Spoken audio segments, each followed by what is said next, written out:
Welcome to Funeral Disruptors. I'm your host, Felicia Barlow-Clar, an award-winning event and video producer, author, and sacred life celebrant. I'm also a funeral disruptor. I help people understand there are alternatives to funeral homes that help us mourn in an intentional way, and I plan personalized, unique memorial services. I have delved deep to see what is available to tell our loved ones' life stories and found many alternatives and options out there that often funeral homes don't share. I host this podcast to share those resources that few consumers know exist. My hope is also to change the conversation around mortality from one of grief to gratitude. My guest today is Grayson Orphe. I hope I'm pronouncing that right. Owner of Orphe Media Group, which is a company dedicated to bridging the gap between business and branding. He's also my podcast producer. He is from Louisiana, a future minister, and has some interesting stories when it comes to the funeral industry. Thank you for joining me today, Grayson. Absolutely, it's absolutely my pleasure. I'm beyond excited. I feel like I've heard of this since birth, and so now it's like excited to be on it. So very honored to be here. Yeah, it's great. It was a natural fit when we met and started talking about this. You're one of the few people that completely went, I get what you're doing. I completely understand what you're doing because you've been through your own experiences with funeral homes. And I don't want to say like all funeral homes are bad because they're not. I've had good experiences at some, but there are some unethical ones out there. So wanted you to share some of your stories and insights that you had as a consumer, because that's, some people have never been to a funeral home and used one yet. So Sure. Well, to kind of go back, so it was maybe about it's going on 2 years now, but right when the pandemic first started, it was maybe about a month before that. My wife's uncle passed away, and so he was sick, and uh, we're a very close knit family, so we were all kind of taking care of things. But my mother-in-law was taking care of a lot of things, so she was just doing and running around, and really taking care of a lot of stuff. And then the week of his funeral, she passed away suddenly. And so when that happened, I mean, that just sent us into like a whirlwind, And so we once that happened, we were like, oh my God, and she was one of the people who really took care of a lot of things. She would have been a great person to be on the show because she often took care of a lot of those plannings and things like that. And so it kind of fell into our laps, and into me and my wife's lap. And I'm being the supportive husband, so I'm like with her, I'm putting my grieving aside so that we can, get things straight and do what we needed to do. And so my father worked for a funeral home, not this funeral home, but he worked for a funeral home. So he would always tell me stories about different ways of how they would do stuff or whatever. So once we went to the funeral home, I had a kind of a feeling of what I would be getting into, And so, of course, you get to the funeral home and, they're very, well, hello, how are you? How's everything going? It's very soft, very calm. And I have kind of a lovely personality. So I walk in with my wife, and of course my wife is heartbroken right now. So I'm trying to not over joke, but try to keep her, okay, And so I'm trying to do the man thing, what all men do. We always try to man the situation, right? And so I'm like, trying to joke and all that. And so as soon as we get there, this woman, she sits us down and she says, yes, how are you? Everything's going fine. This is a lovely day that the Lord has made, and everything is just so wonderful. And I'm like, okay, all right, can we kind of, can you, but give me a little joke, give me something, just to kind of, but I mean, she's just very heavy into, so I'm like, okay. And so then she just starts to open up the packages. And the one thing that kind of threw me back was she goes through each package and she says, do you know if you have insurance? And do you know if you have life insurance? Do you know how did she pass? And so she's asking all these questions, and it almost seems like she's trying to get to know us, but she's trying to get to know or figure out what what she can get out of us in a way, right? And so once my mother-in-law was former Pentagon, so she was government, and as soon as she saw that, her eyes opened wide, and it's like she couldn't hide it, and I found that very disconcerting. So I'm sitting there and I'm watching all these things play out, and so then of course the packages go away. She goes to the big catalog, almost like, hey, this was for other people. Now this right here, this is the gold plus platinum standard, whatever. And I just found it so disconcerting. Like, wow. Now, mind you, my wife is still grieving and she's still hurt and she's still in an emotional place. But at the same time, my wife is very sound. So she kind of sees these things too, but she doesn't really have the energy to go back and forth. Mm-hmm. So with me, that's where I kind of come in and I'm like, okay, wait a minute, hold on.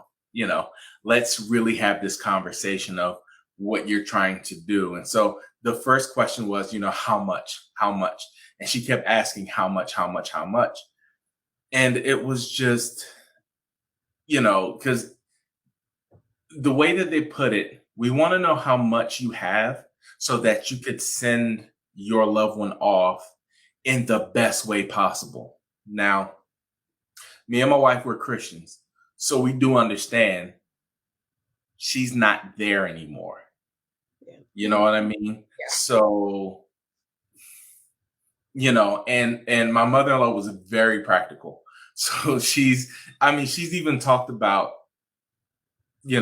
passing before, and she just kind of said, look, listen, I would love for it to be nice, but, don't go crazy. Like, you know what I mean? Because I'm with Jesus right now.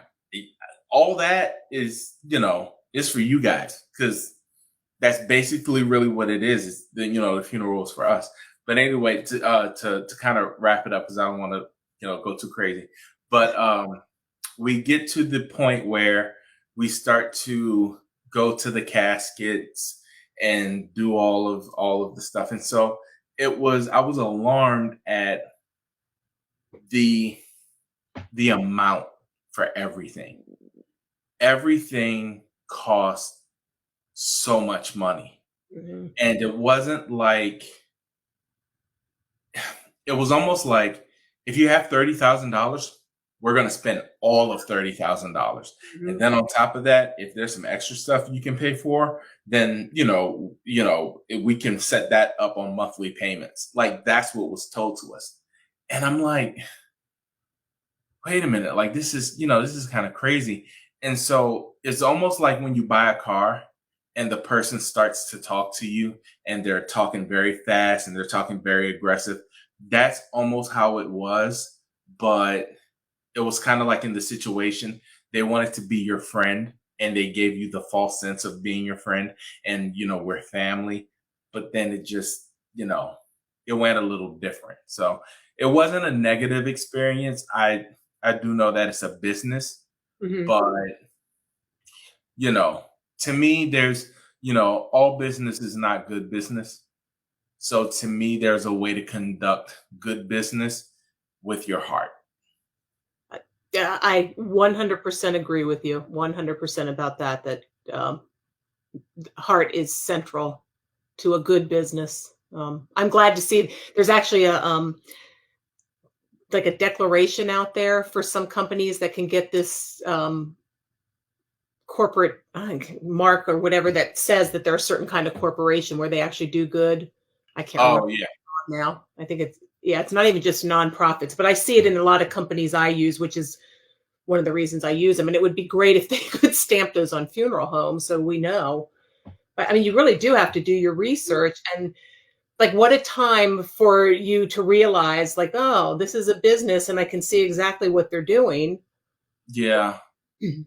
Yeah. So And oh, go ahead. Go ahead. so did they actually handed you packages, or I mean, could you pick things line by line, or was it just like, here's what you get? Yes, and as a graphic designer, I wanted to say, like, these things are terrible. The booklets that they gave us, it was like, it was a picture, and then it's an open coffin, and then it's like turned certain ways, and then I'm like, the only thing that was missing was like a person like popping out, like it was like the only thing, because it was just and then the names of it was like the mortuary express or something, like the lines, like it was something, it was very odd, like the nicknames that they had for it. So it just kind of it really threw me off, and in my creative mind, I looked at it and I couldn't help but to giggle to myself, like, okay, this is it's a little weird, but like I said, I get it. It is a business though.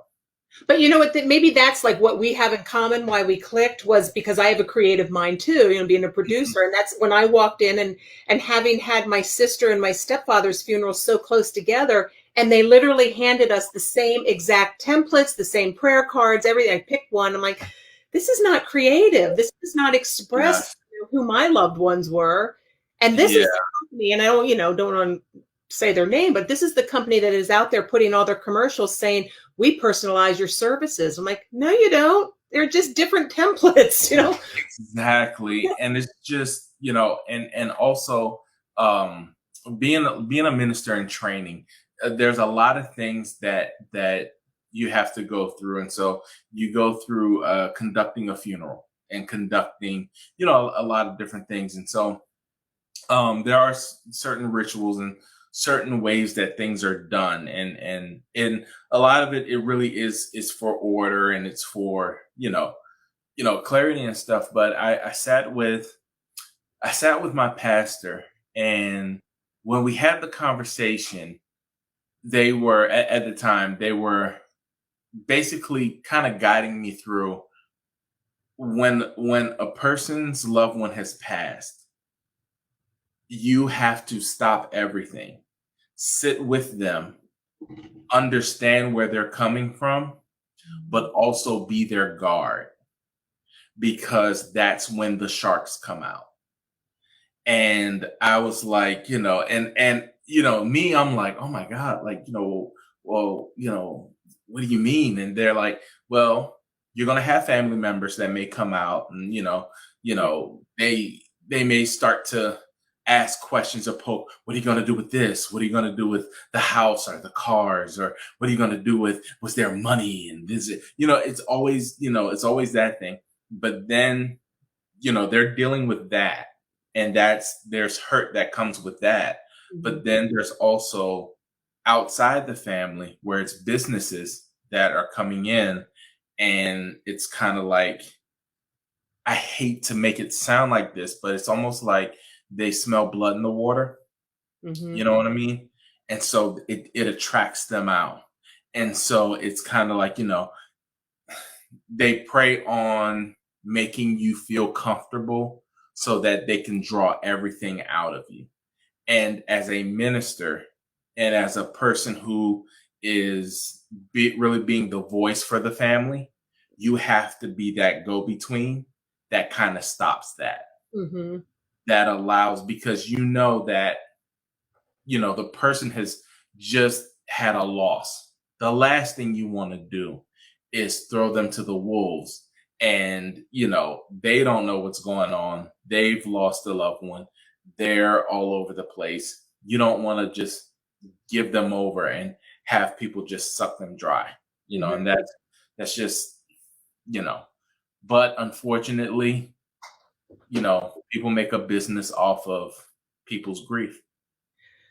Yeah, I don't know, like we had that wonderful conversation on a other podcast with Josh Slocum about that, Yeah. and not all people in that end of life industry are bad or doing things like Sure. that. But I loved what he had to say about setting a budget before you go in so that you're so clear-minded about what you're going to spend, so that people can't suck the life out of you. Yeah. Yeah. And especially that, there's a lot of things that you don't know, because really nobody prepares for everything that comes with this. So there's things that are going to pop up that you have no idea about. If your loved one passes away, well, where are they going to keep the body until the funeral? Or how does that work? Or who do I call? Or what happens? Her mother passed away unexpectedly. And so, we're talking to not only police, but we're talking to funeral homes that I didn't even know were 24 hours. So they had to have somebody come out, and it was just, I was amazed, but I get it. You know what I mean? Because when you're never faced with that, the details are so jarring at times. And so it's like, to have somebody to kind of guide you through that is really needed, because it's, when it comes out of nowhere, you really don't know what to do. No, you don't. And that's why I think pre-planning is so important. And so, I've written 2 workbooks about that, because there is so much to consider that, we don't always think about. Like, pets, what do you do with your pets? Sure. Yeah. Yeah. And, and just to be empathetic on the other side, I couldn't even imagine having to be on call, pretty much 24/7, and dealing day in and day out with people's upset emotions. Yes. I think that's, another reason why I want to shift the conversation around grief to gratitude, because I remember when my grandmother died in 1996, I think it was, going to the local funeral home, and we were picking a casket. And you're right about caskets. They are a fortune, and she has the most gorgeous casket, but we saw it for all of a day, and then it went in the ground. So I completely support the Jewish faith and their simple box, But when we were in the funeral home picking the casket out, and this was back in the day, I don't know if they still do this, where they have the caskets all in one room and you could pick one out. Yep. But my family was all laughing because my grandmother used to wear those kids' tennis shoes, and she had them in like all different patterns and everything. And we were laughing because we're like, it would be appropriate to bury her in these kid tennis shoes. And then we found this gorgeous black suit, sequin suits that she had never worn. So she's buried in this gorgeous black suit, like evening suit, with these green plaid tennis shoes on that only we knew were there because that half of the casket was closed. But it was in that moment, like, kind of realizing you can, I don't want to say be joyful in the moment, but kind of like celebrate who that person was. Absolutely. There was a moment that, and by the way, I'm a comedian too, so that just throws you into a different mindset. In every mindset, you're always going to be looking for the funny, right? And so we go to view the body, and I have 2 sets of twins. So we have 2 boys and 2 girls. And so the boys, yes. Yeah. So the boys are, well, they were 15 at the time, and the girls were 10. And so we we walk in there, and right before we go in, and we say, look, listen, she's not there, but at the same time, her spirit's here. So if you have anything to say, you can say it. And so, we do the whole thing. And so we walk in, and it was our first time seeing her dressed in the casket. This is the day before the funeral. And so when we go in, my son is, he's crying, and, the kids all kind of start crying. And so, I go up, and I forgot what I said, but I just remember saying something like, "Hey guys, Grammy wants to talk to you." And so they kind of look like what? And I'm like, she's talking to me right now, And so I kind of go through like this whole kind of skit thing. So it kind of breaks the room up. So the room is kind of like, oh my God, like we shut up, but you know, that started kind of the onslaught of memories of, at times they'll be like, you know what, if Grammy was here, she'd mess with you and she'd yell at you and yada yada yada yada yada. But it's in those moments that I really do understand, and there's a scripture for it that says that laughter is medicine. Yes. Because it heals those situations, and it allows you to really understand not only the gravity of the situation, but almost like the release. 100% agree. Yep.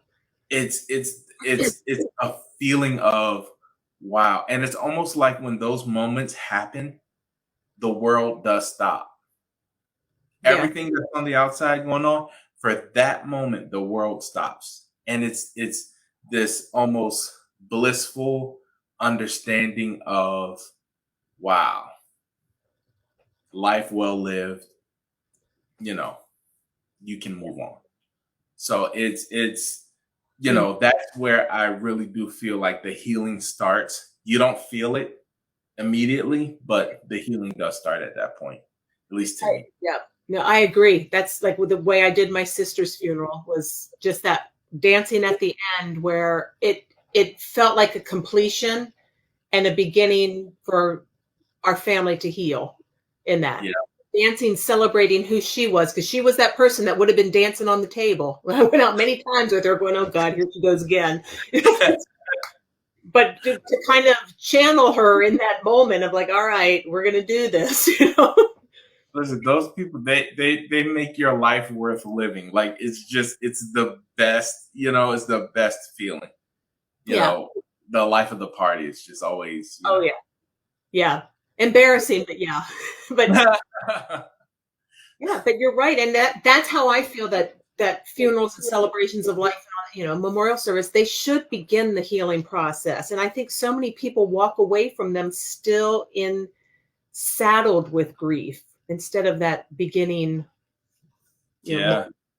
And it's always tough because, people, we handle grief differently. Some people handle grief through laughter. Some people handle grief through just sitting in a quiet room, not wanting to go out and, because they need that time for everything to stop. Some people, they handle grief through just working and kind of getting their mind away from it. So everybody handles it in a different way. But I think that it's not so much the way, but it's just to make sure that it's handled healthy. That's a great way of putting that. Yeah, because it's a lot of times if it's not handled the right way, it leads into a lot of difficulty and pain going on.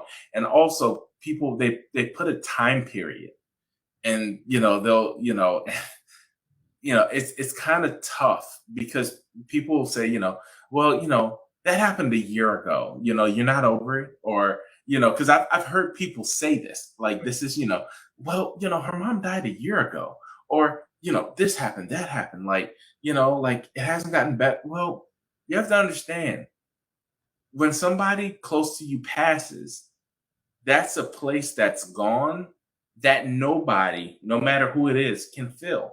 Mm-hmm. I'm her husband. We've been married 17 years. I think I'm a good husband, but but I can't fill that spot. Yeah. The children can't fill that spot. That was something between her and her mother. So it is a time that I really do feel like people need to kind of handle very sensitively Yeah. instead of, putting a time period on it, or, you know, saying, "Oh, you should be over that by now." No, it takes a while because it all depends on who that person was to you. Yeah, and which is kind of like the messaging behind what I do too, is that every person has a unique purpose in our life. And Hmm.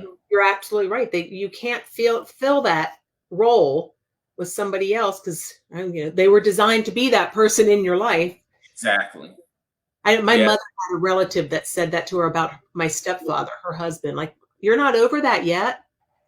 I was like, and that's like what I want people to understand about grief is it doesn't go away. It becomes a part of who you are.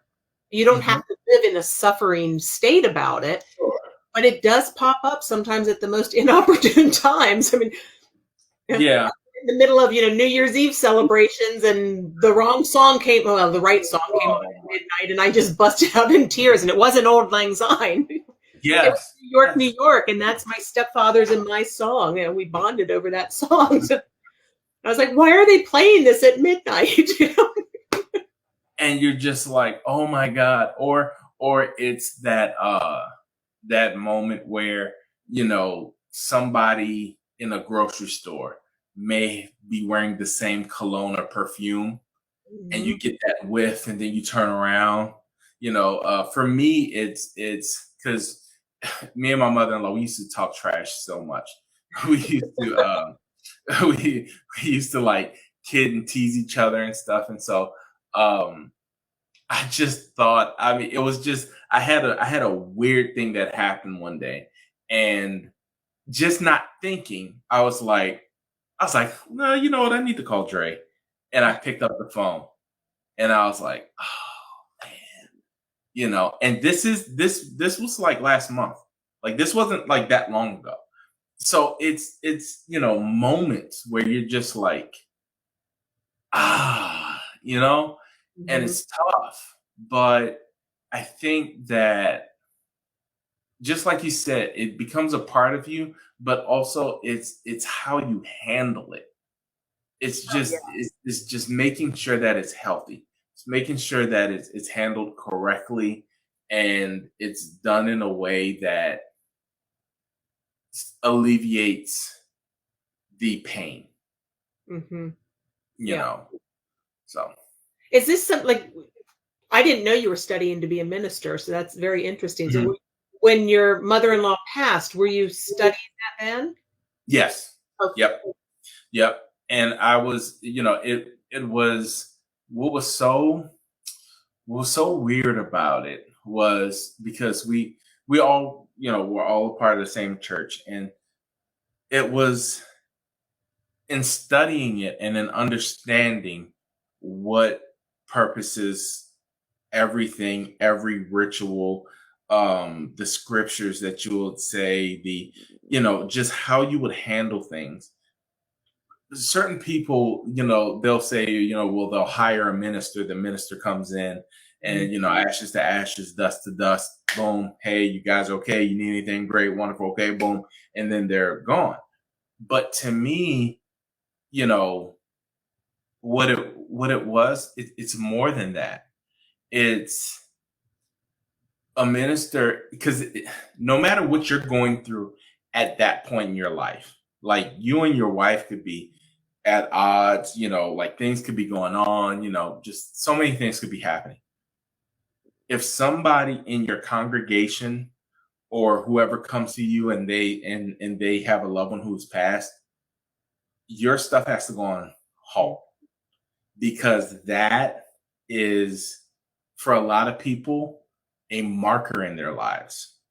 Like, that's, with the death of somebody close to them, that changes a person's life forever. Mhm. Changes their perspective on things. Sometimes it even changes their perspective on God and their faith, you know?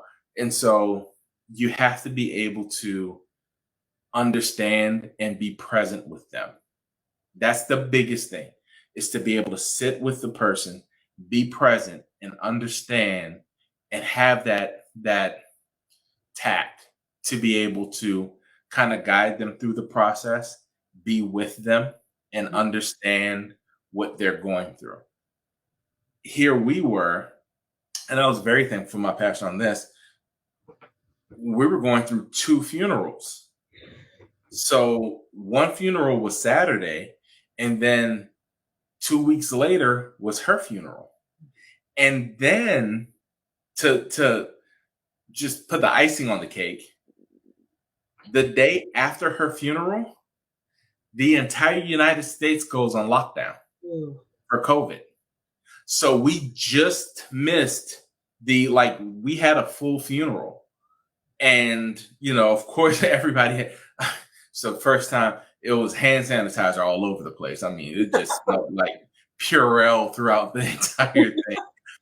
But, it was just, and I often even think about how she would be reacting to the pandemic and to everything else, and to, so it was just an odd time for all of us, just to, because now you go through the burial, you go through the funeral, and now you're in lockdown. So you have no choice but to sit with all those emotions, all those feelings, all that stuff, and look for toilet paper.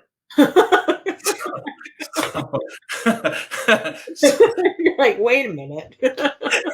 So, I mean, it's like, sheesh, I'm sad, but at the same time, there are needs. I'm trying to figure out toilet paper, paper towels. I mean, you're trying to look for everything. So, I mean, it was a very odd time, but, I look back on it, and everything, it really is for a reason. So it just, it was tough, but, we got through it, and we're getting through it. So. Yeah, that's just, I would imagine a year later, a year and a half, it's still with you. So you didn't have to experience any of the virtual funeral. You didn't have to go through any of that. You had them both. Yeah, we had both of them. And it was in full attendance. It was a packed church. It was, it was all of that. My father had a cousin who passed during the pandemic, and, they did the Zoom, funeral. I had a close friend of mine who passed from COVID, and they did the same thing. It was the Zoom funeral. So it was, those were very, it was tough, because you almost feel like you're cheating the person by not physically being there, but you can't, so it really puts things into perspective to understand spiritually where, your conversation is. Because a lot of people don't understand that, when you're having that quiet time or that prayer time, that really is a dimension between you and God. So that's a place, and that's a time that you're actually, your spirits are talking. And people don't really think that. And so when, you're in the pandemic, and, you're away from everything, you can still connect spiritually with that person, and with that time, and with that entire thing. And people don't really grasp that. And I think this pandemic has really made people grasp that understanding, and kind of research it more and go into it more to understand that, it sounds nice to say that, the person will never leave you. The person's always there, but they have left. What hasn't left is the spirit. And part of that spirit is the memories. It is that whiff of that cologne, that music, that, it's all a part of the same experience. We're just spirits having a human experience. Yep, exactly. Yep. So that really is a way to look at it, and to really understand that, it's not the end. It's the end physically, but it's not the end. Yeah. Oh yeah. I think there's a big, vast universe. Like one of my favorite things is going out at night and looking up at the stars because Hmm. I was like, God, what is beyond? Like, what is beyond Yeah. this big universe that we're just this little planet? You know? Yeah. I mean, and the thing about it is that there's something about, and I'm country, so just understand. There's something about laying in the grass and looking up Oh yeah. and just really understanding that there's while you live this experience, a lot of stuff is self-preservation. It's what you want to do. It's making up your mind. It's doing, all these things, but it's something beautiful and godly about laying in the grass, looking up, and understanding that there is something bigger than you, Yeah. Yep. and that you think you're in control, but you're not in control. Control is a total illusion. One of my favorite quotes, we plan, God laughs. Just, Exactly. yep. Exactly. Yep. Yep. It, and there's a beauty to that. And there's a comfort, and there's a just a gravity to that I think that if we learn to live in and we learn to understand, that it'll make going through certain things like death understandable. And not only understandable, but it can allow you to heal in that healthy way. Yeah. So Do you think that your religious insight and your spiritual insights like helped you in the funeral home to kind of see what was going on in a bigger picture because you could stand back from it? yes, Mhm. absolutely. Because it's, there is a it's so many things that I see that I don't necessarily agree with funerals, where, you know, there's always the closing of the casket, and a lot of stuff that people say, like they came up to us and they said, would you like the final viewing? To me, I don't like to use words like that, final, all those things, because it evokes that emotion of, oh my God, this is the very last time. And it's like, no, we're going to see her again. But, Mm. you know, at this moment, that physical, yeah, I guess that physically we won't see her again. So it's that difference. But to me, I just really feel like it gets to a point where I feel like we need to just kind of change things a little bit. We need to disrupt it. Yes. Eh? Yep.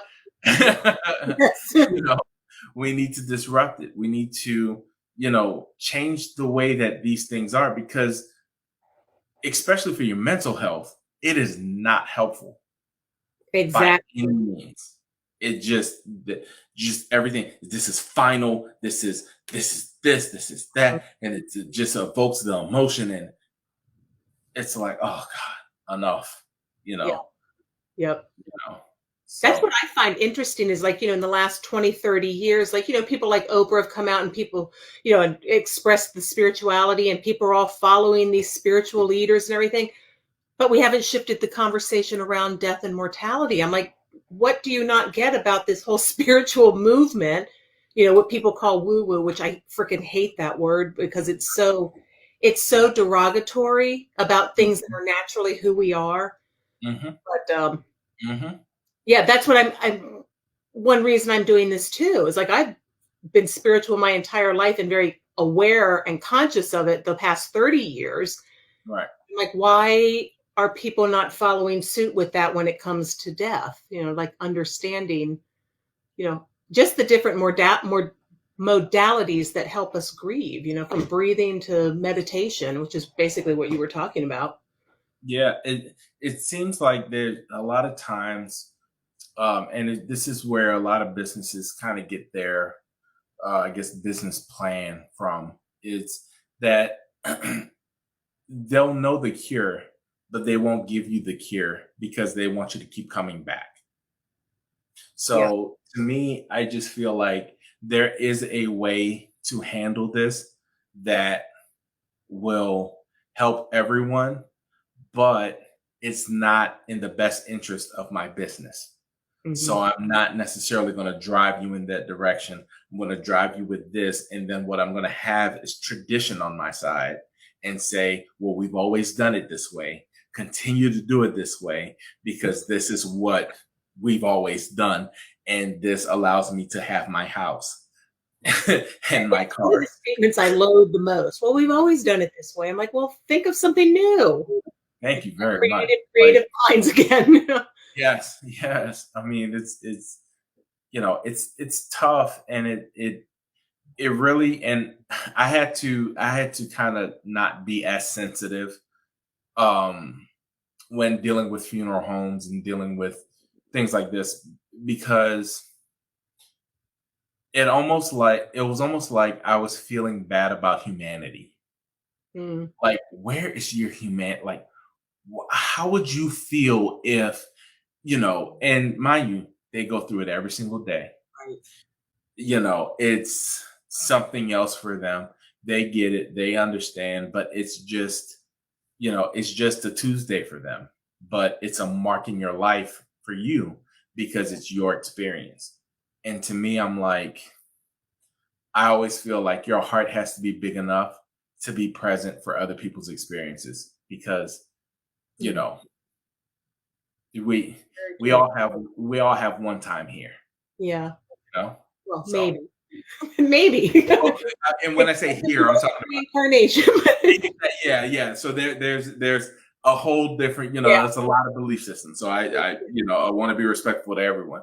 But you're right, like it designed exactly who we are in this lifetime. Absolutely.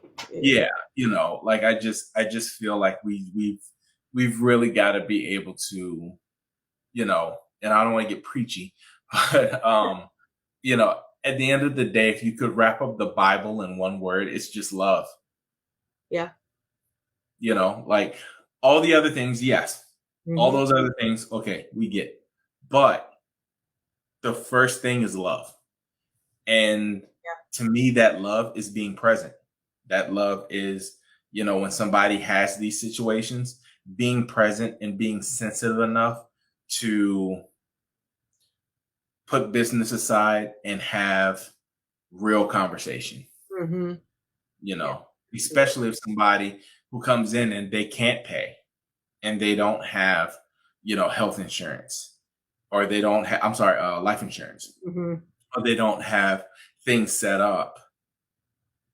Being sensitive enough to guide and bend and do all the things that you need to do to be able to have that person go through that experience and be okay.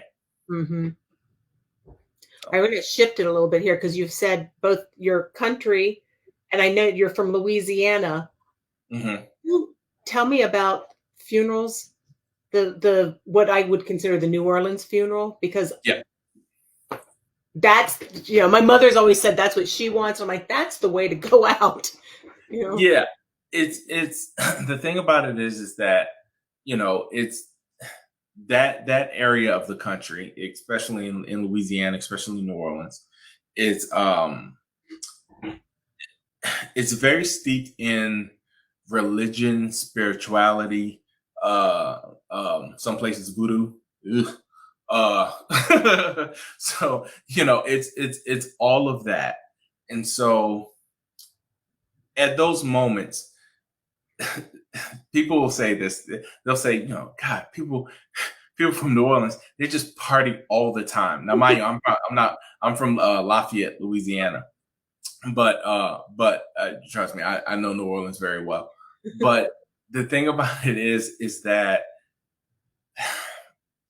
whenever you have the funerals in Louisiana and especially in New Orleans, African American funerals, our funerals, God, sometimes they're so long, but but sheesh.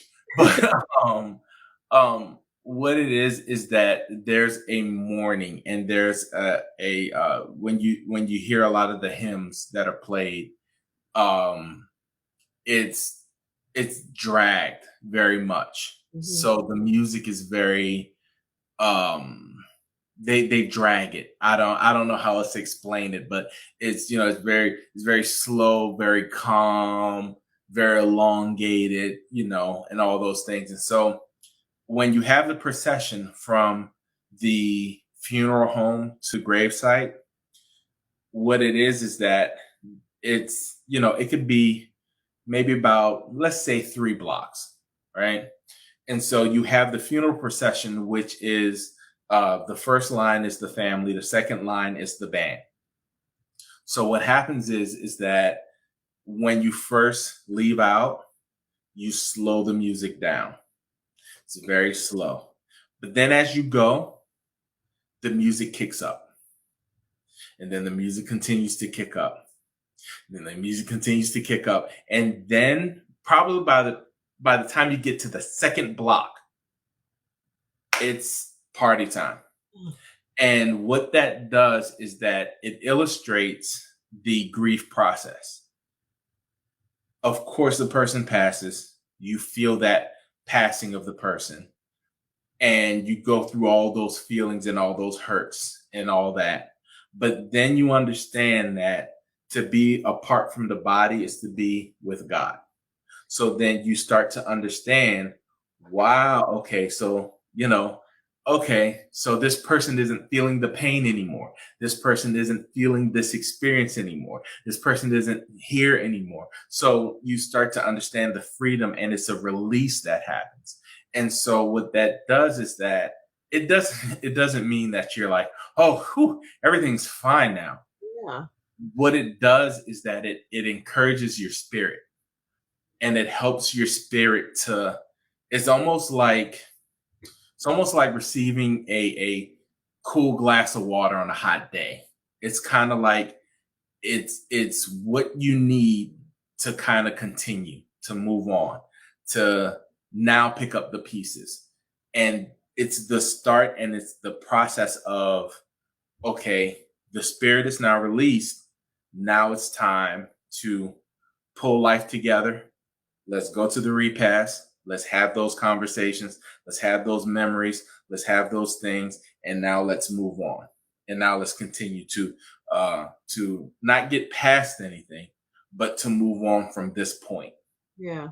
And so that's where it is. And so, it's been popularized because, people just only see that the happy part, what I mean? But there is a ceremony, and there is a whole thing, and it goes back centuries. It goes back from when Haitian settlers came to New Orleans, and they brought in a lot of those rituals and a lot of those things because, like I said, it's very spiritual. So it really is the release of your spirit. So, and it's through music, it's through, dance, it's through everything.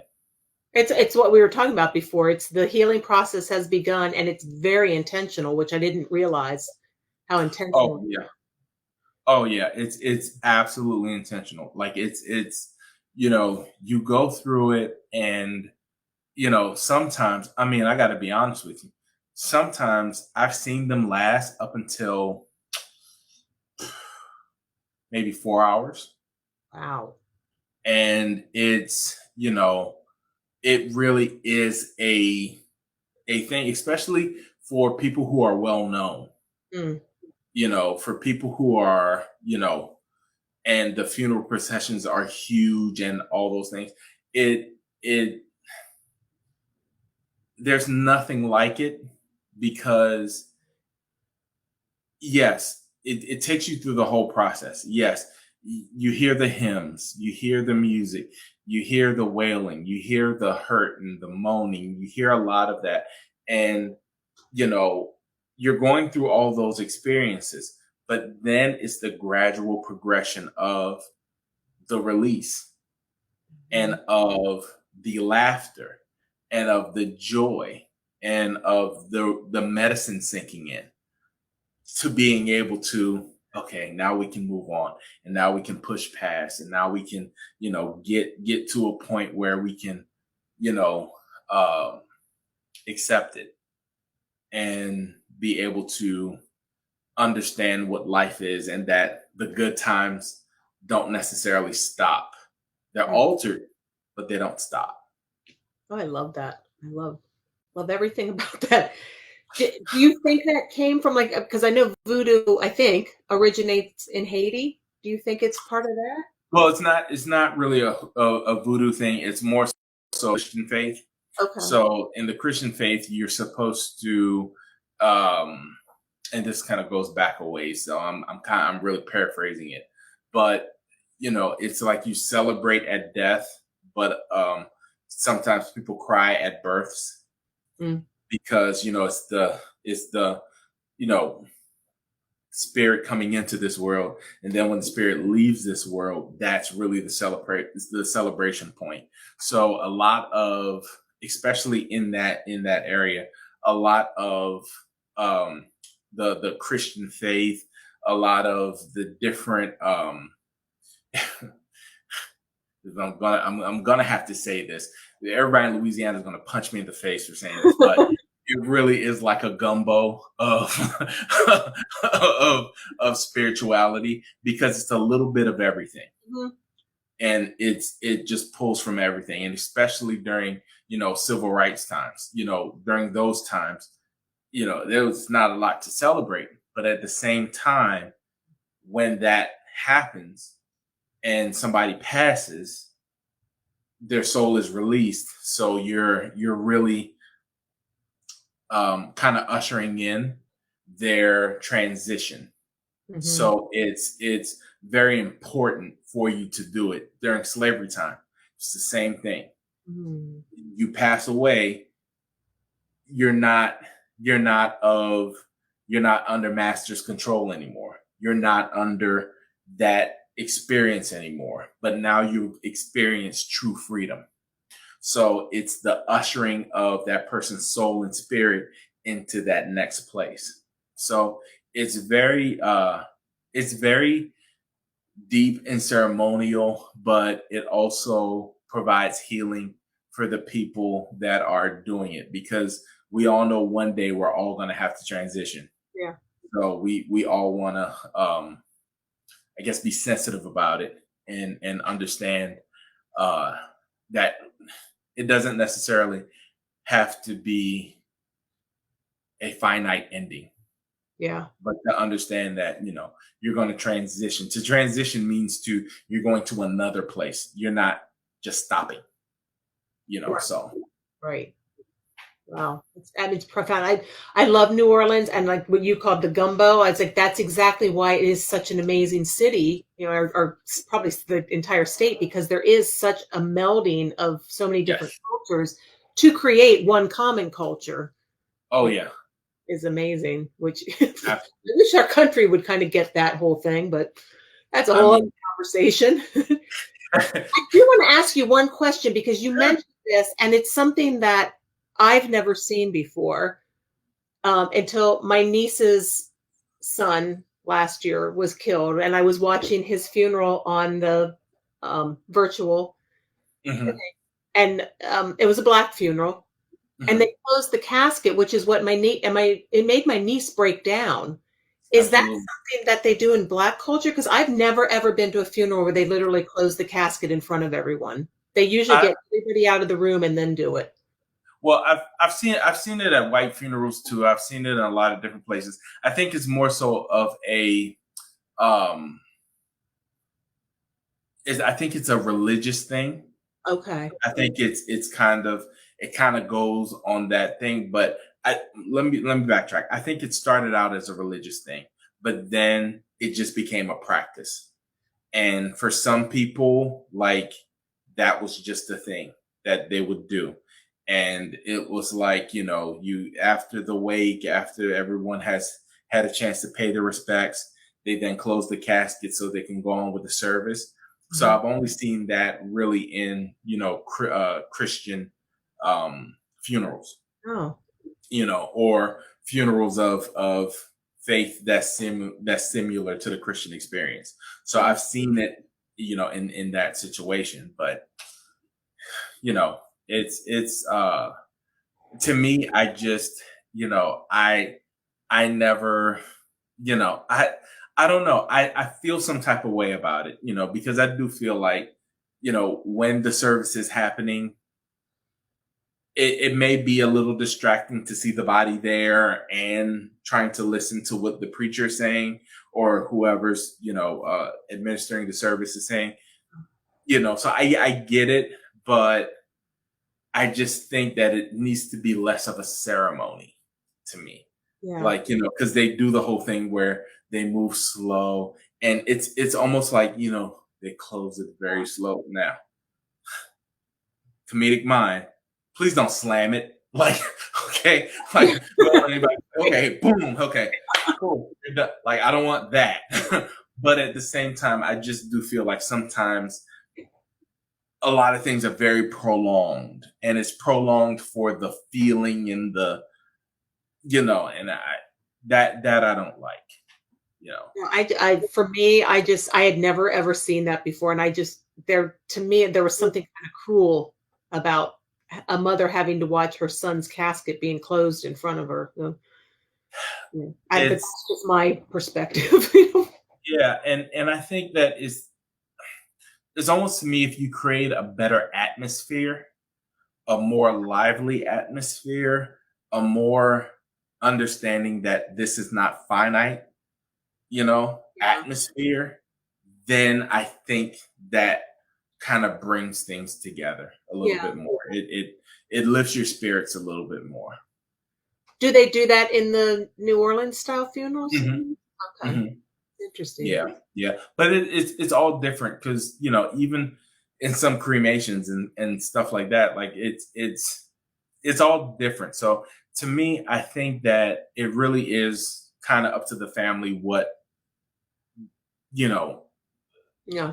what they want you to do, Yeah. Like, I really feel like this. I feel like if they had come to my family and my family did not want that to happen, they wouldn't have done it. Okay. I don't think they would have pushed. But at the same time, I just think that it's just the atmosphere. It's just creating the atmosphere. Like, I think that for anybody who passes, I don't want to say it like this, but I would say for me, I would at least want laughter there. I would want, because to me, I've been to many funerals, and I'm a funeral connoisseur. No, I'm kidding. But, I know what you mean. but I always, God is the only person who understands me. So I really feel like even when it's very heavy, there's always a moment that God provides laughter. Mm-hmm. And it's by something. I remember we were at my grandmother's funeral, and this lady walks in, and she, the casket's open, everybody's viewing, and this lady comes in with fire red hair. I will always remember this. She goes up to the casket, and she has a conversation with my grandmother. But I'm talking about like a conversation, like a regular conversation. So she goes to her and she's like, well, Peter left and his transmission blew on his tractor, but I think it'll be okay, and then, so-and-so. So she does this for about 20 minutes. Okay. So this is long. So we're all just kind of sitting there and like looking at each other. And so she says, well, I'll see you later. Love you. She turns around, she walks out. And so at the same time that it's very sweet and it's very cool, we're all wondering, who is this lady? So we're asking each other, like, is she a cousin? Like, do we know her? Nobody knows her. So she must have been like a friend that only my grandmother knew she had. But when she left, the entire room erupted into laughter. Like, it was like, but it was that release that we all needed to just say, okay, it's going to be okay. Yeah. It's that reset button, so. We had many moments like that in my sister's funeral, which I think only my family would have noticed, that the timing of them all, like whose message was for who. We're like, oh, there's Laura playing her tricks on us, Exactly. Yeah. For mine, I was right in the middle of my eulogy for her, and the Reverend's phone, who you would think the Reverend, would turn his phone off. It starts playing Ring My Bell. And it's funny, my Reverend's a very close friend of mine. So I was like, oh, that's her message to me. She knew I love disco music, and she wants me to ring her bell, and here I am. So it was just the ringtone was the song Ring My Bell. Yeah. That is hilarious. And of course the Reverend's like, oh, sorry. I'm like, nope, I got the message. Yeah, he's a member of the Reverend, so he was laughing too, but yeah. It's so awesome. So perfect. I'm like, it was so perfect. Yeah. Those moments really are, I think, what just makes it okay. Yes, exactly. Yep. Okay, great. They're with us still, and yeah. So I want to wrap it up, but I want to ask you, when will you be done with your ministry work, like ordained or?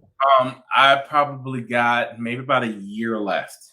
Okay. So, and it's I started and stopped a little bit because some of it I had to take care of some personal stuff with my parents and stuff. And so then I started to kind of pick it back up and start to, work on it again and kind of get things going. And I'm really starting to understand that it's not about title. It really is about who you are. It's so not about title. I was just on a call yesterday with a mastermind group, and that's his quote was, titles are free. I'm like, that is so true. Titles mean nothing. They mean nothing. Yes. It really has to be who you are, because it's about being selfless. And if you can't get to that point, then you'll be hurting more situations and more people than you would help them. So you really have to kind of get to that understanding that it's totally not about you. That God can do this totally without you, but he chooses to do it through you if you accept it. So and this conversation was certainly much deeper than I thought it would be. I was going to do. And then you sent me a whole, 1-word bio, and I'm like, okay, I can work with that. And I know you enough to, I didn't know you were so deep, which I love deep people. That's my thing, So yeah. And then tell us a little bit about your company, because you did all this branding on my site, which I love. Yeah, well, OMG basically it started by me and my wife, and what we do is we work with small businesses to, whether it be through podcasting or it be through branding or it be through just even anything, T-shirts or through their website, through anything that they may need, we help out.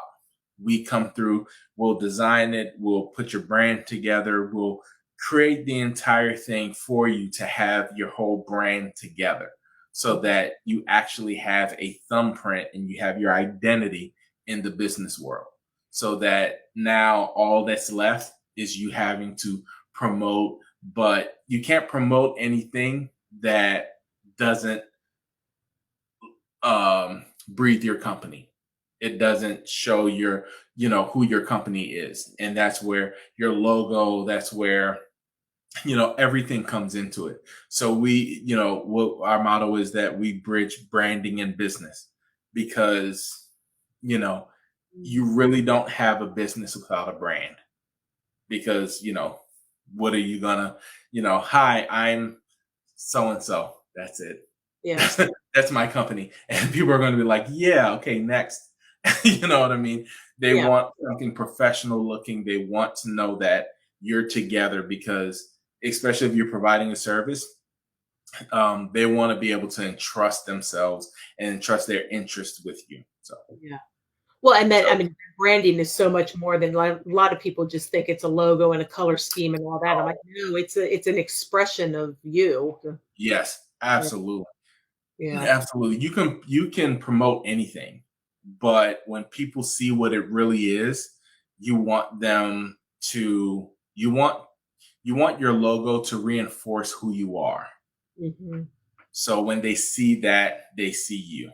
So yeah, well, I love that, and thank you for joining me today. Oh, and have to throw in there that you're also a podcast producer. So if anybody else is interested in doing a podcast, they can reach you at Orphe Media Group. I'm sorry, orphemedia.com. ORPHEMEDIA.com.